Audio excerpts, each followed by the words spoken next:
Every major financial catastrophe of the last century, from the breadlines of 1929 to the foreclosed suburbs of 2008, has followed a blueprint. It is not a set of coincidences. It is not a series of unfortunate events.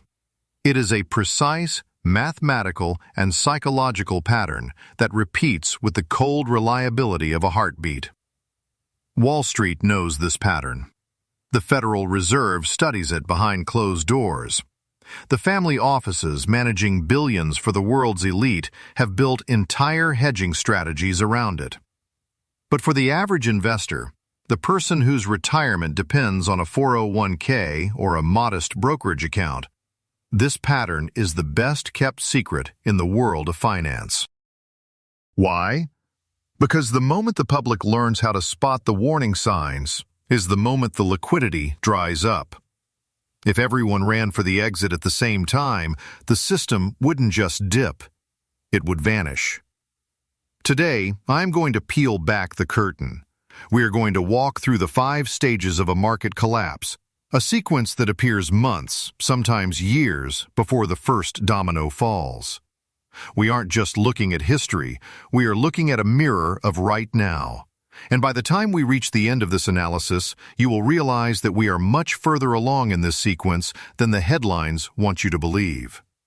Let's go back to September 5th, 1929. The Roaring Twenties were at their peak. The stock market was considered a permanent wealth machine. At a business conference in Massachusetts, an analyst named Roger Babson stood up and delivered a speech that would make him the most vilified man in America. He said 9 words that silenced the room. Sooner or later, a crash is coming, and it may be terrific. The reaction was immediate and brutal. The audience laughed him off the stage.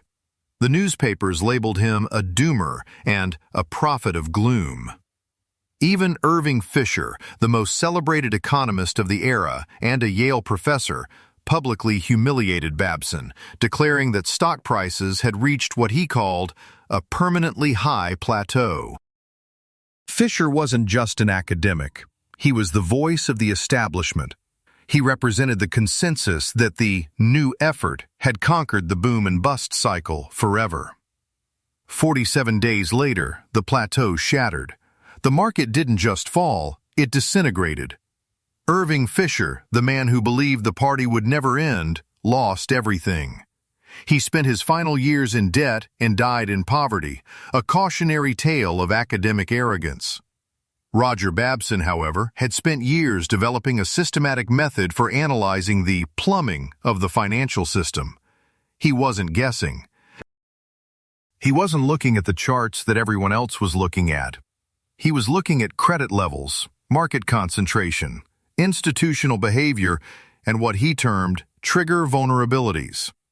Babson's framework consisted of 5 distinct stages. I have spent months cross-referencing Babson's original notes with modern Federal Reserve data and academic papers to see if this framework still holds up. The results are bone-chilling. It has worked every single time. Stage 1 is the credit explosion. This is the foundation of every disaster. Most people think crashes are caused by greed or bad luck. But those are just symptoms. The root cause is always debt. Specifically, it is the expansion of credit at a rate that the underlying economy cannot possibly absorb. It begins when the cost of borrowing becomes so low that debt feels like free money. This cheap capital floods into the system, chasing assets. As more people borrow to buy, asset prices rise. As prices rise, people feel wealthier. Because they feel wealthier, they borrow even more. It is a self-reinforcing feedback loop that wears the mask of prosperity. In the late 1920s, this was buying on margin. You could put down just 10% of a stock's price and borrow the other 90%. Imagine that, 9-to-1 leverage for a factory worker or a grocery clerk. By 1929, the total amount of margin debt in the U.S. was roughly equivalent to the entire federal budget. The system was a tinderbox of borrowed money. In 2007, the vehicle was subprime mortgages. Banks created exotic instruments that allowed people with no income and no assets to buy $500,000 homes with zero money down. These debts were then sliced, diced, and sold to pension funds as safe investments. The leverage was massive, but it was hidden inside complex spreadsheets. In 2000, it was corporate debt. Companies that had never turned a cent of profit were borrowing billions to fund growth, using their own inflated stock as collateral. Now, let's look at today. If you look at the official margin debt, it's around $750 billion. That sounds manageable until you realize that number is a curated lie. It doesn't account for securities-based lending, where the ultra-wealthy borrow against their massive portfolios to buy more assets without ever triggering a taxable event. That's another $800 billion. It doesn't account for the trillions in notional exposure in the options market, where a $1,000 bet can control $100,000 worth of stock. It doesn't account for corporate debt, which has ballooned to over $10 trillion, much of which hasn't been used to build factories or hire workers, but to buy back their own shares to artificially inflate stock prices. When you add it all up, including a national debt crossing $34 trillion, with interest payments now exceeding the defense budget, the total leverage in the American economy as a percentage of GDP is higher now than it was in 1929. It is higher than it was in 2008. We have built a skyscraper on a foundation of shifting sand, and stage one isn't just active, it's reaching a breaking point. This leads us directly into stage two, the concentration trap. This is where the system's fragility becomes fatal. In a healthy market, growth is broad. Thousands of companies across dozens of sectors rise together. But in the final stages before a collapse, the market's breadth narrows. The entire weight of the financial system begins to rest on the shoulders of a tiny handful of superstar stocks. In 1929, it was the glamour stocks, led by the Radio Corporation of America, RCA. RCA was the NVIDIA of its day. Its stock went from under $2 to over $500 in just a few years. People didn't care how a radio worked, they just knew the ticker symbol only went up. Because RCA and a few others made up such a massive portion of the market's total valuation, the moment they stumbled, they didn't just fall. They dragged the entire index into the abyss. In 2000, it was the dot-com darlings, Cisco, Intel, Microsoft. The NASDAQ was essentially a 10-company bet. When the narrative changed and those 10 rolled over, $5 trillion in market value evaporated almost overnight. In 2008, the concentration was hidden in the banking sector. 5 major institutions held the vast majority of derivative exposure. When Lehman Brothers failed, it wasn't just one company dying, it was a systemic heart attack because everyone was connected to Lehman. Today, the concentration is more extreme than at any point in human history. The Magnificent Seven: Apple, Microsoft, Google, Amazon, NVIDIA, Meta, and Tesla now account for nearly 30 to 35% of the entire S&P 500. Think about the gravity of that statement. When you buy a diversified index fund for your retirement, you aren't really betting on the American economy. You are making a massive, concentrated, leveraged bet on 7 tech companies. These 7 stocks are trading at perfection valuations. They aren't priced for good news, they are priced for miracles. If NVIDIA misses an earnings whisper by 1%, or if the government announces an antitrust suit against Apple, the selling won't be contained. It will trigger a cascade. Because of the rise of passive indexing, this trap is even more dangerous. Every time you contribute to your 401k, the algorithm automatically buys more of what is already expensive, pushing the concentration even higher. It's a momentum machine on the way up, but on the way down, it becomes a forced selling nightmare. When the big players start to drop, the index funds have to sell them to maintain their weightings, which pushes prices lower, which triggers more selling. This is stage 2. The market is no longer a broad forest. It is a few giant sequoia trees with shallow roots holding up the entire canopy, and the wind is starting to pick up. We now enter stage 3, the smart money exit. This is the segment of the cycle that fills me with the most profound sense of indignation, because it exposes the predatory architecture of the global financial system. Before any major collapse, there is a quiet, almost surgical period of distribution. This is when institutional investors, the hedge funds with proprietary algorithms, the family offices of the Forbes 400, and the Tier 1 investment banks silently begin to offload their risk. They don't dump their shares all at once. That would crash the price before they could finish selling. Instead, they sell in blocks, slowly and methodically, into the hands of an unsuspecting public. In 1929, the legendary financiers of the era, the Rockefellers and the Morgans, began liquidating their massive positions in the heat of the summer, months before the October carnage. Bernard Baruch, one of the most successful speculators in American history, had converted his entire portfolio to cash by early September. Joseph Kennedy famously claimed he knew it was time to sell when a shoeshine boy started giving him stock tips. But the truth is more clinical. He had access to the internal ledgers of the banks. He saw the credit drying up before the public saw the prices drop. While these titans were exiting, the mainstream media of 1929 was screaming for more. The public was told that the economy was fundamentally sound. They were encouraged to buy the dip. Regular Americans became the exit liquidity for the smart money.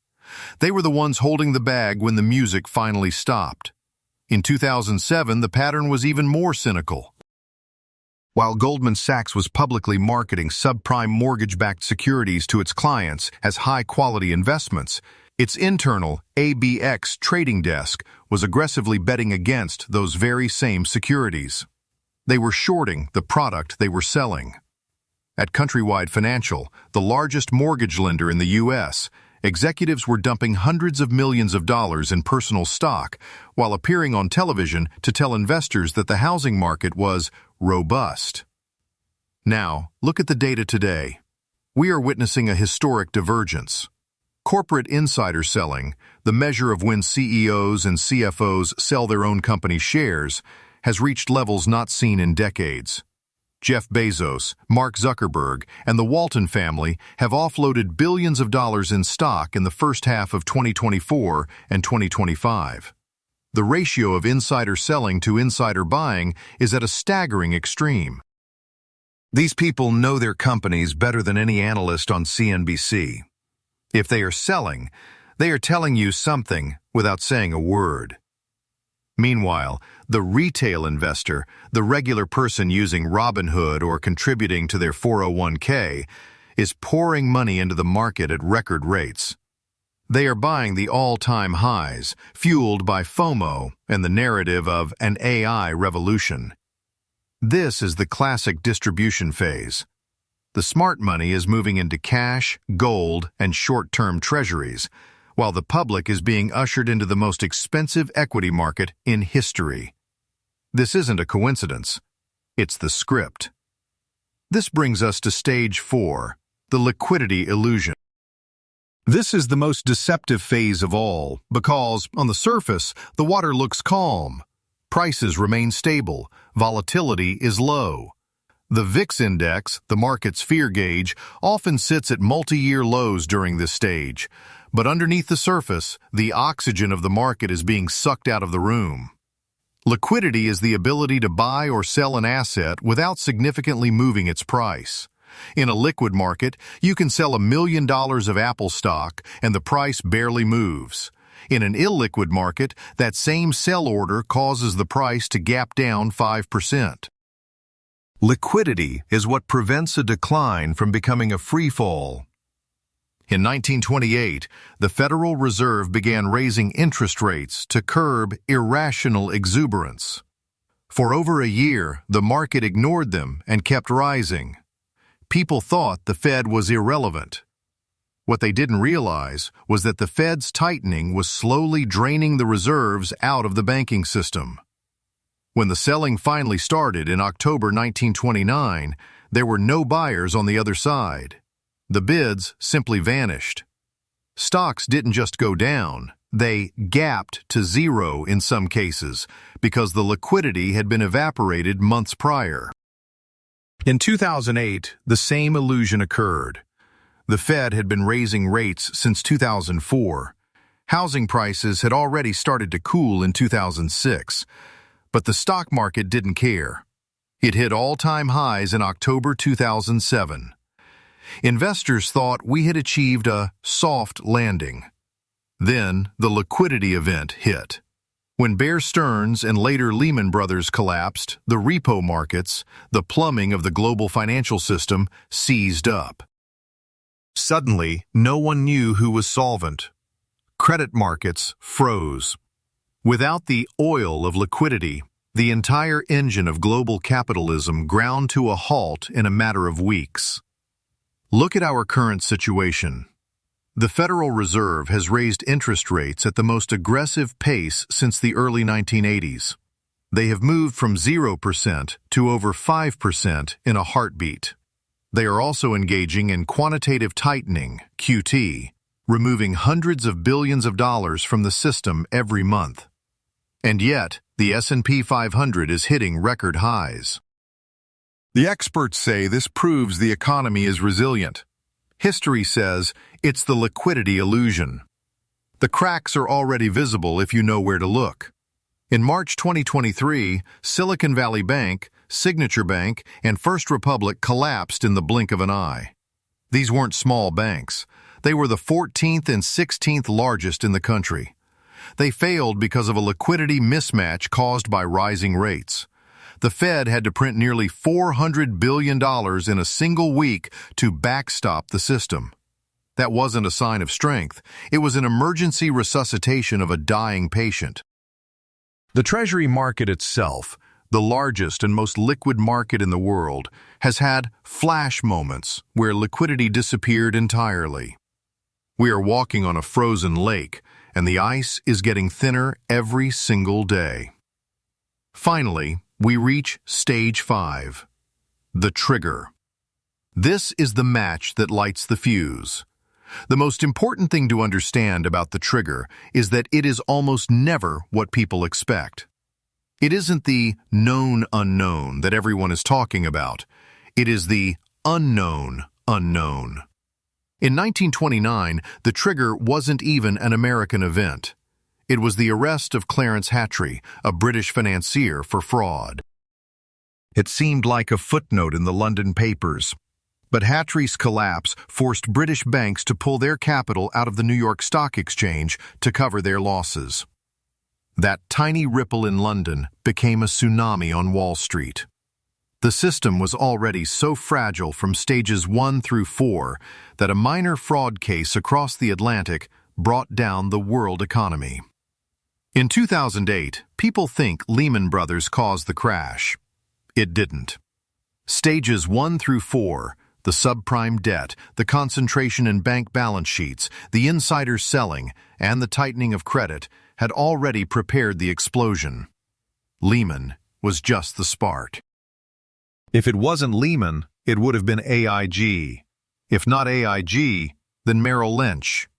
When a forest is bone dry and covered in gasoline, it doesn't matter who drops the match.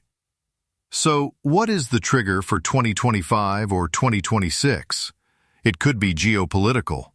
A sudden escalation in the Taiwan Strait that severs the global semiconductor supply chain. An unexpected accident in the Persian Gulf that sends oil to $200 a barrel. It could be a derivatives accident. The global derivatives market is estimated at over $600 trillion in notional value, roughly 10 times the size of the entire world's GDP. This market is a black box.